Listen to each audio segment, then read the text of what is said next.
the Queen, Charlotte Flair, and Nia Jax have a shoot fight. There was an awesome United States Championship triple threat match. And I don't know about you all, but this show to me felt like it was rewritten at the last minute. Find out my thoughts about this and much more on your Monday Night Raw review for August 30th, 2021.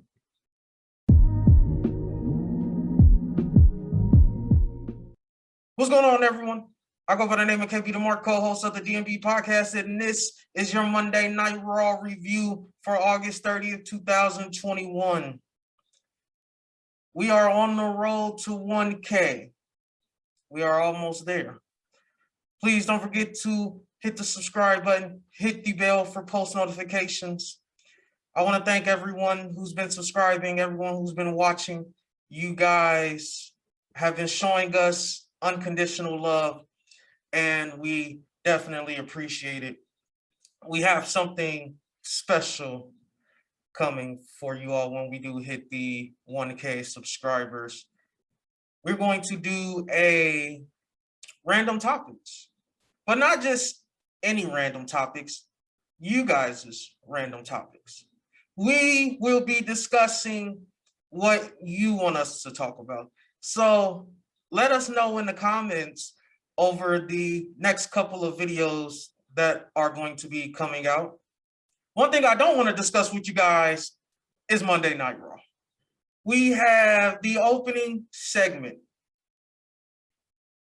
MVP, the almighty WWE champion Bobby Lashley, the new Raw Tag Team champions RK Bro, Drew McIntyre, Damien Priest, and Sheamus. And this was god-awful.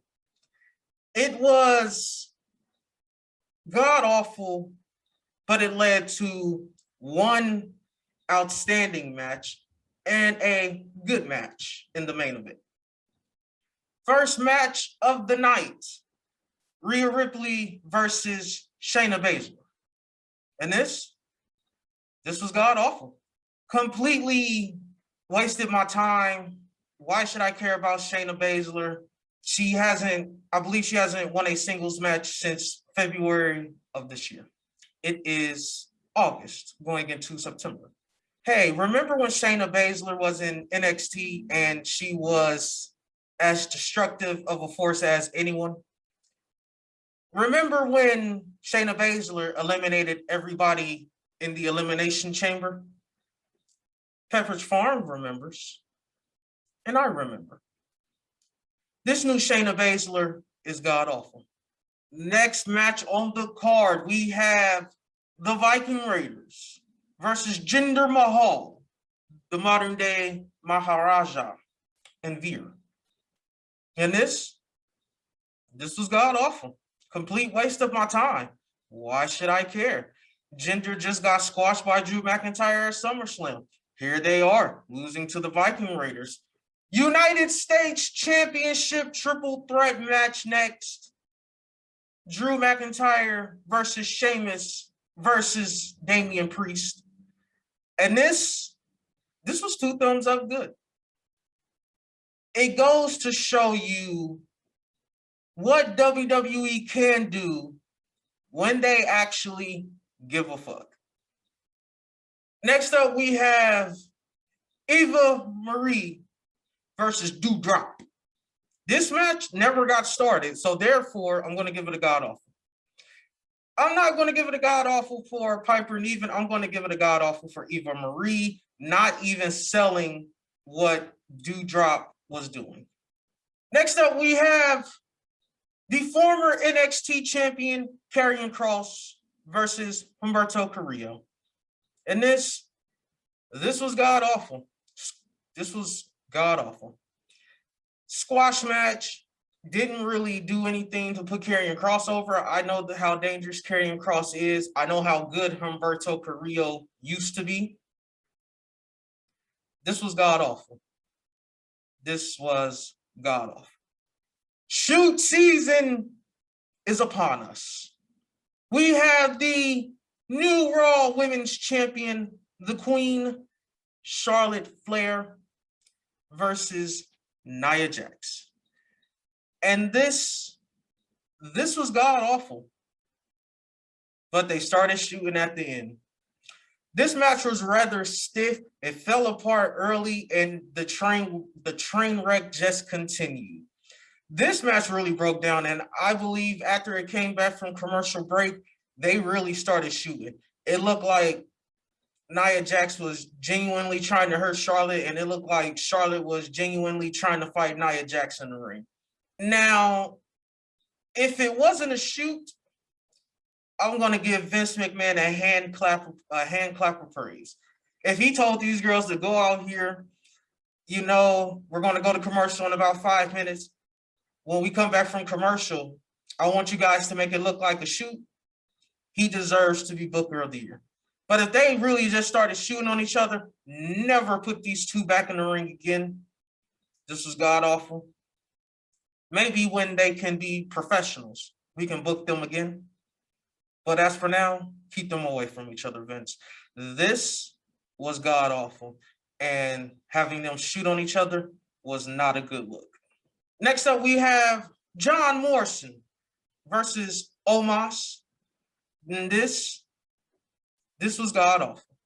We were supposed to be getting John Morrison versus The Miz. Instead, we got John Morrison versus Omash, and I couldn't have been any more bored. Next up, we have Xavier Woods versus AJ Styles. And this was god-awful. This match, on paper, it sounds great. But to me, it never got its legs underneath it. Main event. Tag team championships on the line. RK Bro defends against MVP and the WWE champion, the almighty Bobby Lashley. And this was good.